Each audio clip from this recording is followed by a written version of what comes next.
was one, he was being aggressive the entire time, getting advantage by picking off units, and he was behind in tech. So, if he expanded at tier 2, it'd only make his tech disadvantage worse, and he might end up being run over by Knights, Mortars, and Priests. So he needed to go and pick off units and pick off, kill the Fire Lord, stuff like that. Got him in a nice position. He's upgrading damage. Usually in a situation like this, damage is best. When it's human against human, unless they get Panda and Blizzard and shit like that, most of the damage, and human against human with Blizzard and Panda and shit like that, most of the damage comes from units, and so damage is generally the priority. And really with Knights, he's just worried his army's gonna pretty much run over Xyligan's army if he gets enough Knights, especially with damage upgrades. So he's just thinking about killing crap fast. So damage upgrade was a pretty good choice. That's another thing that the last game Axslav concentrated on damage upgrades, and with units where most of the damage comes from heroes, which is generally true not off against undead. Most of undead's damage comes from heroes, so it's usually better to concentrate on damage upgrades instead of armor upgrades. So looks to me like he wanted to go for the bolt and surround there, because Xyligan still did not buy a staff. You can check that by checking his inventory. That's another thing I think people do a little bit too little of. You can often tell what people correct just by looking in their inventory. Pretty simple stuff. You can tell what people correct by looking in their inventory. Like a lot of the time, like on TM, if I face a human, like we're both level 2 and we encounter each other on Twisted Meadows, and I have a Buddha Belvin skin and he has a parry up of health, that's a pretty strong indicator that he probably corrupted his expansion. Or on Turtle Rock, like if I face an orc mid-game and I see he has a greater potion of healing, that's an indicator that he cracked one of the mid-expansions and maybe expanded and stuff like that. So you can often tell what people crack and therefore what they're doing by what items they have. You can see what creeps drop what items by opening the world editor and checking that out, so you can tell by what items. But sometimes people will be crafty and sell items and shit like that, so you can't really tell. So don't assume that they didn't expand just because they don't have that potion of greater healing. Just know that if they do, it's an indicator that they might have. So he's got his expo now. He had a nice little army advantage, and he has an MK, which can pretty much force a TP, especially at level 3. And so he can expo now and just keep massing Knights. If I was in Xyligan's position, I would kind of know I was screwed. But I would maybe set down Second Sanctum, start pumping sorceresses, and retrain to Blizz. Because Blizz with sorceresses is pretty freaking badass against Knights. It's just like if they massed grunts. If you got Blizz with mass slow and stuff, you just take them out, especially since humans don't have speed scroll. So, Miou has no Knights or Breakers or anything like that, so slow with Blizz is pretty nice. And once I got slow and Blizz, I'd probably try and get an expansion and match his economy and stuff. But Xyligan is pretty screwed. He just pretty much got worked this game. His plan to harass early was countered by Miou's speed build creeping, and he got screwed at tier 2 by Miou's MK aggression. And Miou pretty much ran him over by massing the crap out of Knights instead of also trying to go Knights, Mortars, Priests.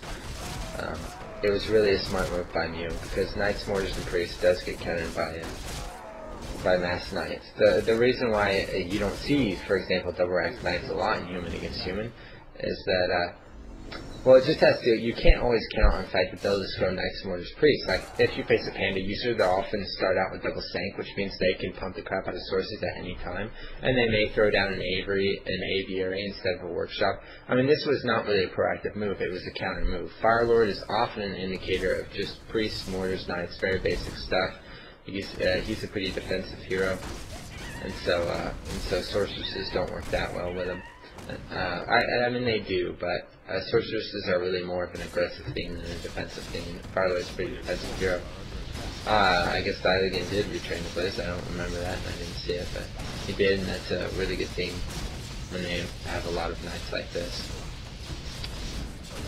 But, and you know, like against MK, sometimes they'll double snake too, or they'll grab an aviator. I mean, this really relied on, this really was a situational thing that Miou did. It's not like you can start owning human against human by double raxing every game, or playing like this every game. I think that had Xyligan picked a different hero, or double snake, depending on how Xyligan played, Miou would have reacted very differently. But for this situation, it was a really intelligent counter, and I admired it. Yeah, this is just ravage. Xyligan, pretty much for the rest of the game, just waits for Miou to destroy all of his buildings while he complains about VNet. So, pretty bad manner by Xyligan, but I guess this is a nationalistic comment, but I don't think I've met that many mannered Russians. Like, every Russian person I've ever played with has been so bad mannered. I don't know what it is. That's just pattern recognition, man. Don't hate.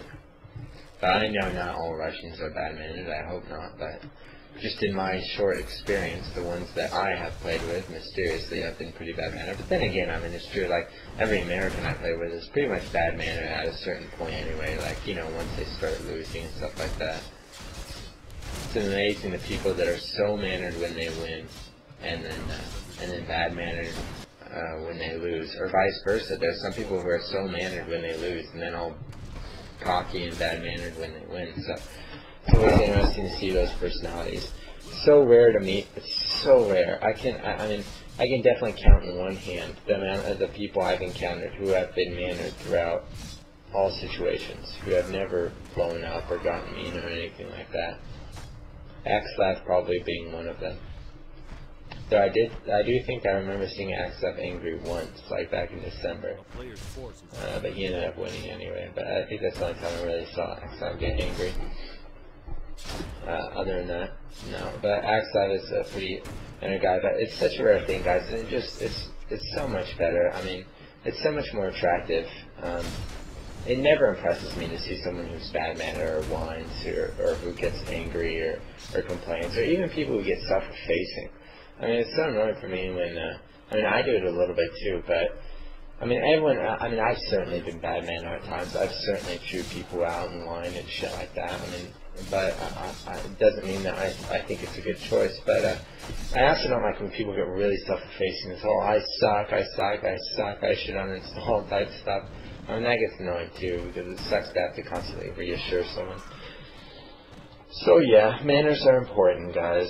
It'll make you look better, it'll make you play better, it'll make you a better person. Worry about developing your character and your Warcraft skills, so take manners seriously.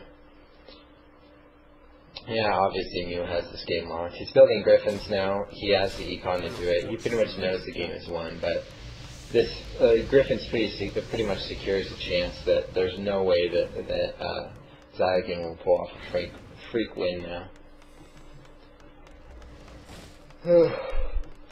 In fact, I think I'll just exit this replay because I mean it's obvious. Xyligan is done for. Alright guys, thanks for listening to the audio commentary. I hope it was helpful a little bit. I certainly like these games. Maybe I'll do another audio commentary today or this weekend or something. So I don't know. Also, if I do another audio commentary, it might not have the Q&A portion. So this one does. So if you want to check out the Q&A, it's also in the same folder that this audio commentary came with. So if you want to check out the Q&A, check that out. Alright, thanks for listening, guys. Take care.